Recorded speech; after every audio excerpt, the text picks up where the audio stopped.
اس آگے رہتا ہے فرمایا کہ نبی صبر کے ساتھ تبلیغ کرتے رہیں، مچھلی والے یونس کی طرح غم زدہ ہو کر دعوت کو چھوڑ نہ دینا، تبلیغ چھوڑ نہ دینا۔ یہ 48 نمبر ہے سورہ نون کی۔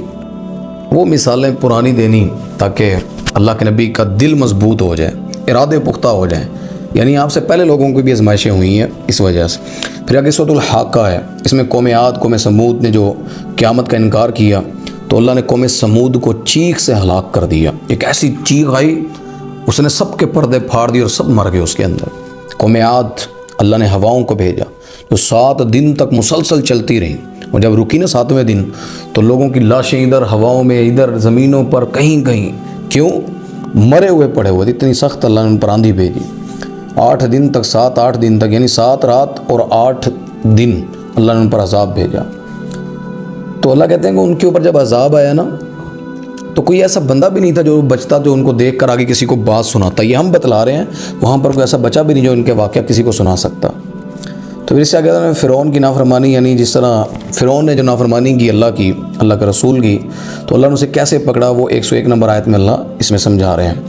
اور اس سے آگے پھر اللہ تعالیٰ فرماتے ہیں جو لوگ مال و زر، طاقت، حکومت کی وجہ سے قیامت کا انکار کرتے ہیں، انہیں زنجیروں میں جکڑ کر لایا جائے گا اور پھر جہنم میں ڈال دیا جائے گا۔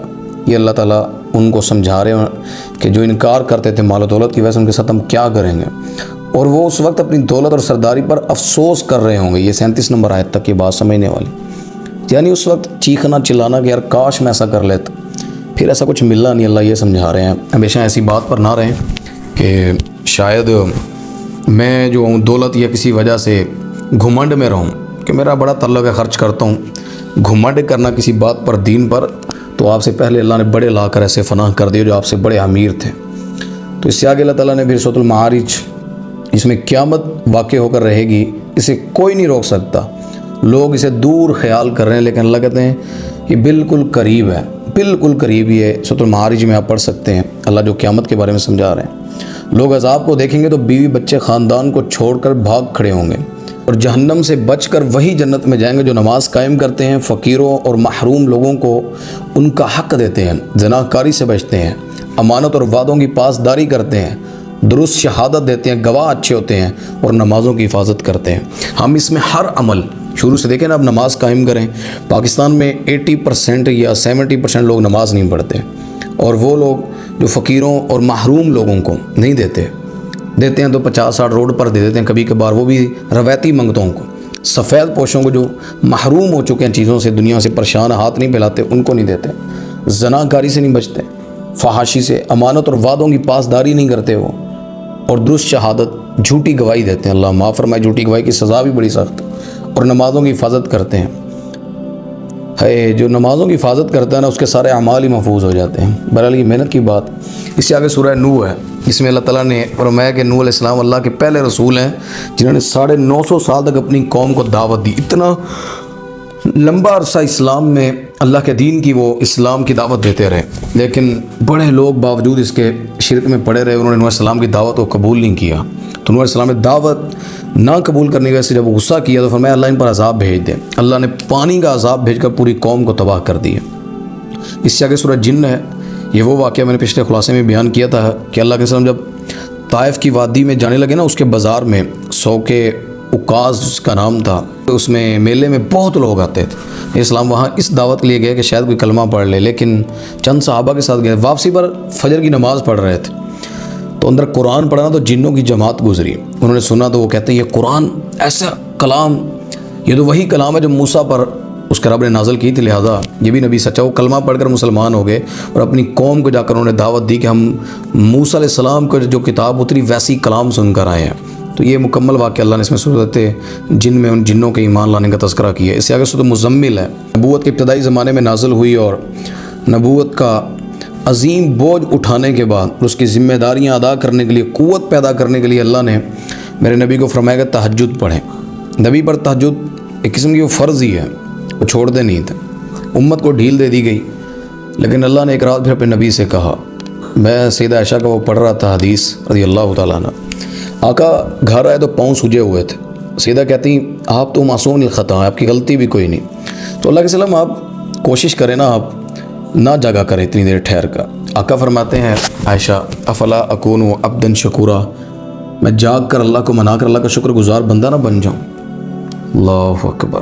اللہ نے میرے نبی پر جو صورتیں اتاری نا، تو سورہ مزمل، اس میں اللہ نے کہا یا ایھا المزمل قم اللیل الا قلیلا نصفہ وانقص منہ قلیلا.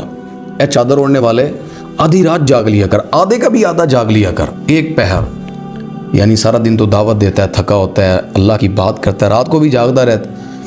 میری ایک اور حدیث بھی یاد ہے، آقا فرماتے ہیں عائشہ رضی اللہ تعالیٰ عنہ، میری امت جہنم کے دہانے پر کھڑی ہونا مجھے بستر پر نیند نہیں آتی. میں اللہ کے سامنے امت کے لیے خیر مانگتا ہوں صلی اللہ علیہ وآلہ وسلم. تو اللہ تعالیٰ نے اپنے نبی کو یہاں جو تہجد کے بارے میں باتیں سمجھائیں وہ شروع میں سے مزمل میں، اب باقی باتیں پڑھ سکیں. پھر صورت مدثر اللہ نے نازل فرمائی. یہ دوسری وحی تھی جو صورت مدثر، صورت مدثر یعنی اس کی پہلی 7 آیات جو نازل ہوئی دوسری وحی میں. جس طرح اللہ نے فرمایا بسم اللہ الرحمن الرحیم یا ایھا المدثر قم فانذر وربک فکبر. اے چادر اوڑھنے والے اٹھ اور اپنی قوم کو ڈرا. وربک فکبر، اپنے رب کی بڑائی بیان کر. وثیابک فطہر، اپنے کپڑوں کو پاک رکھ. یہ ساری وحی اللہ تعالیٰ نے ہمارے نبی کو اس میں جو باتیں کی ہیں سو مدثر میں. یہ مزمل، یہ مدثر ہمارے نبی کے نام ہے نا، چادر اوڑھنے والے. اللہ نے اپنے نبی کو نام لے کر نہیں بلایا کبھی بھی. پورے قرآن میں جو 4 دفعہ محمد آتا ہے نا لفظ، وہ امت کو بتلایا محمد الرسول اللہ، محمد اللہ کے رسول ہیں صلی اللہ علیہ وسلم. یہ اللہ امت کو بتلا رہے، نبی کو مخاطب نہیں کیا. نبی کو جب مخاطب کیا یا ایھا النبی یا ایھا الرسول، اور بھی بڑی ایسی چیزیں اس طرح مدثر، مزمل، لیکن اللہ نے محمد نہیں کہا. ما کان محمد ابا احد من الرجال. یہ بات بھی امت کو سمجھائی ہے، نبی سے بات نہیں کرے. نبی کو یعنی نام لے کر اللہ کے نبی صلی اللہ علیہ وسلم کو اللہ نے کبھی نہیں بلایا. جب بلایا ناموں کے ساتھ کنیتیں ہیں، یعنی نام کی جگہ پر کوئی چیز استعمال کی. چادر اوڑھنے والے، اے میرے نبی، یہ باتیں. اس طرح سورۃ القیامہ ہے، اس میں قیامت کے منکرین کے ایک ایک اعتراض کا رد اور ایک ایک شبے کا، یعنی ان میں جو ذہن میں سوالات ہیں اس کا اللہ نے جواب دیا ہے. انسان سمجھتا ہے کہ ہم ان ہڈیوں کو کیسے اکٹھا کر سکیں. اللہ کہتا ہے ہم ان کے انگلیوں کے پورے بھی پورے کر دیں گے. یہ جو انگلیوں کے فنگرز ٹپس کے جو حصے ہیں، ان پر لائننگ جو ہے وہ 1 سے 5 نمبر آیت پڑھ لیں سورۃ القیامہ کی. اللہ کہتا ہے ہم پوری کر دیں گے. پھر فرمایا اس سے آگے، جس خالق نے ایک منی کے ڈراپ سے یعنی سپم سے اتنا بڑا خون سے مطمئن کر کے بنا کر تجھے انسان کھڑا کر دیا، تو کیا وہ اللہ دوبارہ زندہ نہیں کر سکتا؟ جاہلو، تمہیں عقل نہیں آتی. اللہ یہ بات سمجھا رہے ہیں. تو بہرحال یہ نصیحت ہے، اس کے اندر بہت بڑی. اس میں سورۃ المرسلات ہے آخری. فرمایا کہ اس صورت کا موضوع بھی آخرت کے اسبات اور انکار کرنے والوں کو تنبیہ ہے. تو اللہ کہتے ہیں کہ بار بار آخرت کا جو انکار کر رہے ہیں ان کے لیے بڑی تباہی ہے، کیونکہ قیامت تو آ جانی ہے، قیامت کو تو اٹھائے جائیں گے، لیکن تب ان کا سمجھنا کہنا ان کو فائدہ نہیں دے گا. تو بہر اللہ تعالیٰ یہاں بہت ساری ایسی باتیں کر رہے ہیں. ہمارا 29واں سپارہ ہے، یہ تفصیل سے آپ خود پڑھ سکتے ہیں کہ اللہ نے ان سپاروں میں کیا باتیں کی. اللہ عمل کی توفیق عطا فرمائے. وآخر دعوانا الحمد للہ رب العالمین.